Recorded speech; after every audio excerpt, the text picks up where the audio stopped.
नवरात्रि में आज 5वां दिन है और आज मां स्कंद माता की पूजा होती है। माना जाता है कि मां को सफेद रंग बहुत प्रिय है, जो शांति और सुख का प्रतीक है। उनके पूजन से जीवन में सुख, शांति और मोक्ष के द्वार खुलते हैं। पंडित दीनदयाल उपाध्याय की जयंती पर सीएम योगी ने कहा कि समाज के अंतिम व्यक्ति तक योजनाओं का लाभ पहुंच रहा है और हर नागरिक इसका फायदा उठा रहा है। यूपी के इंटरनेशनल ट्रेड शो में 80 देशों के 550 से अधिक बायर्स शामिल हुए। जीएसटी रिफॉर्म से बाजार में रौनक लौट आई है। ट्रेड शो से ओडीओपी उद्यमियों को लाभ मिला। अखिलेश यादव ने आई लव वाले पोस्टर पर कहा कि यह एक सेंसिटिव मामला है। उन्होंने कहा कि धर्म में अगर एक दूसरे को आई लव यू कहा जाए तो मामले खुद ब खुद खत्म हो जाएंगे। अखिलेश ने भाजपा से हिंसा को बढ़ावा न देने की अपील भी की। प्रधानमंत्री मोदी ने यूपीआईटीएस 2025 में कहा कि भारत 2047 तक विकसित देश बनने की ओर बढ़ रहा है। विश्व में हो रहे विघटन और अनिश्चितता के बावजूद भारत की वृद्धि आकर्षक है। विघटन हमें रोक नहीं सकते। हम नई दिशाएं खोज रहे हैं और आने वाले दशकों की नींव मजबूत कर रहे हैं। उनका संकल्प है आत्मनिर्भर भारत।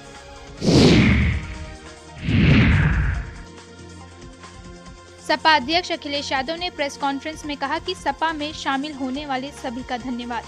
इससे पार्टी को ताकत मिलेगी। उन्होंने नोएडा में दिल्ली और अन्य देशों के लोग कारोबार करते हैं, लेकिन भाजपा किसानों के साथ धोखा कर रही है और दबाव बनाकर जमीनें छीन रही है। अमेरिका के टैरिफ से नुकसान पर सरकार फैसला ले। नोएडा में सपा सरकार बनने पर किसानों को अधिकार मिलेंगे। कैबिनेट मंत्री जयवीर सिंह ने आई लव मोहम्मद विवाद पर कहा कि यह एक सुनियोजित तरीके से किया जा रहा है। उन्होंने मामले की गंभीरता पर जोर देते हुए बताया कि ऐसे विवाद सामाजिक सौहार्द और शांति के लिए खतरा है और इसे लेकर सतर्क रहने की जरूरत है। 6 अक्टूबर के बाद बिहार चुनाव का ऐलान होगा। मुख्य चुनाव आयुक्त बिहार जाएंगे। निर्वाचन आयोग ने मुख्य सचिव को चिट्ठी लिखकर कहा कि सभी ट्रांसफर पोस्टिंग की प्रक्रिया 6 अक्टूबर तक पूरी की जाए। इससे चुनाव तैयारियों और सुचारू संचालन को सुनिश्चित किया जा सकेगा। प्रधानमंत्री मोदी ने यूपीआईटीएस 2025 में कहा कि सरकार मेक इन इंडिया और मैन्युफैक्चरिंग पर जोर दे रही है। चिप से लेकर जहाज तक सब कुछ भारत में बनाने का लक्ष्य है। सरकार व्यापार में सुविधा दे रही है, लेकिन निर्माण में सर्वोत्तम गुणवत्ता होनी चाहिए।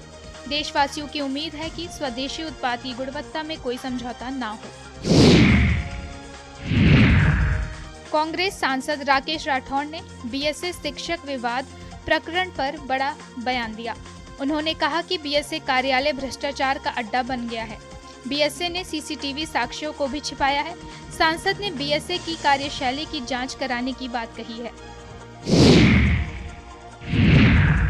वेस्ट इंडीज दौरे के लिए भारत टीम का ऐलान कर दिया गया है। शुभमन गिल कप्तान और रविंद्र जडेजा उप कप्तान होंगे। टीम में बुमराह, वॉशिंगटन सुंदर, अक्षर पटेल, साई सुदर्शन, देवदत्त पडिक्कल, नीतीश कुमार रेड्डी, एन जगदीशन, मोहम्मद सिराज, प्रसिद्ध कृष्णा, कुलदीप यादव, यशस्वी, ध्रुव जुरेल और केएल राहुल शामिल हैं।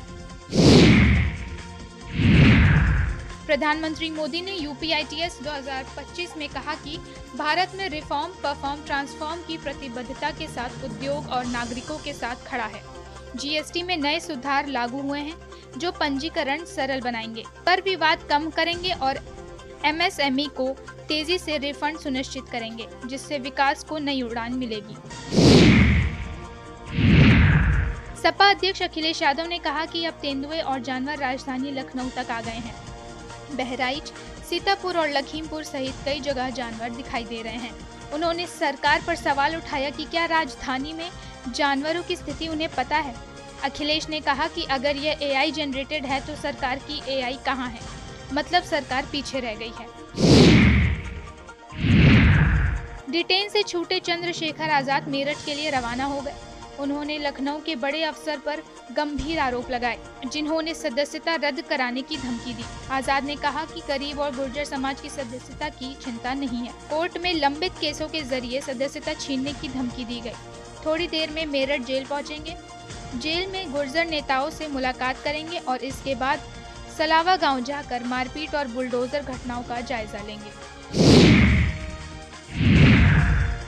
भाजपा महासचिव अरुण सिंह ने प्रेस वार्ता में कहा कि आज पंडित दीनदयाल उपाध्याय की जन्म जयंती है और इसी दिन आत्मनिर्भर भारत स्वदेशी अभियान की शुरुआत हुई। अभियान अटल बिहारी वाजपेयी जी की जयंती तक चलेगा। उन्होंने कहा कि पीएम ने वोकल फॉर लोकल की बात की थी और मेक इन इंडिया का संकल्प लोगों ने अपनाया है। सांसद रामजीलाल सुमन ने कहा कि आजम खान पुराने समाजवादी नेता हैं और वे ऐसा कोई काम नहीं करेंगे जिससे सपा को नुकसान हो। उन्होंने भाजपा पर आरोप लगाया कि उसने आजम खान का उत्पीड़न किया है। सुमन ने आजम की राजनीतिक प्रतिबद्धता और सपा के प्रति वफादारी को भी रेखांकित किया। सपा अध्यक्ष अखिलेश यादव ने कहा कि कुछ दिन पहले सरकार बजट सरप्लस की बात कर रही थी, लेकिन पनीर किताबें महंगी हैं। ये 9 साल बाद पता चला। उन्होंने कहा कि जीएसटी में कटौती धोखा है। क्रीम और बॉडी लोशन पर छूट से किसानों या नौकरी को कोई फायदा नहीं हुआ। सरकार काम नहीं कर रही, सिर्फ गंजिंग कर रही है। मंत्री संजय गंगवार की बैठक में विधायकों को न बुलाए जाने पर नाराजगी फैल गई।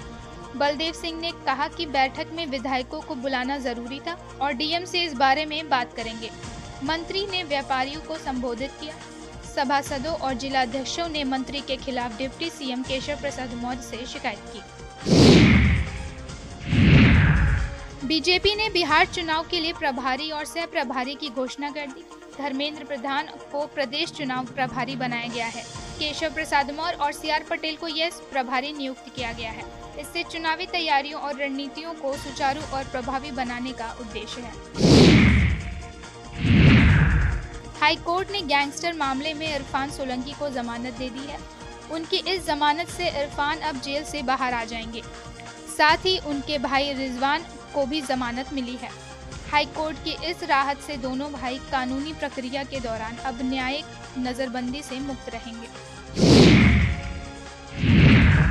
कांग्रेस सांसद शशि थरूर ने कहा कि एशिया कप में भारतीय खिलाड़ियों द्वारा पाकिस्तानी खिलाड़ियों से हाथ न मिलाना उचित नहीं था। उन्होंने याद दिलाया कि 1999 में कारगिल युद्ध के दौरान भी खिलाड़ियों ने खेल की भावना निभाई थी। थरूर ने कहा, खेल की भावना देशों और सेनाओं के बीच भेद से अलग है। अरविंद केजरीवाल ने एक्स पर पोस्ट किया। उन्होंने सरकार पर निशाना साधते हुए लिखा कि आज लद्दाख में जनता का वोट और सरकार चुनने का अधिकार छीनने की कोशिश हो रही है। भाजपा उनकी आवाज दबा रही है। लोकतंत्र बचाने के लिए हर नागरिक को खड़ा होना चाहिए। लद्दाख की लड़ाई कल पूरे देश की लड़ाई बन सकती है। अब चुप नहीं बैठा जा सकता।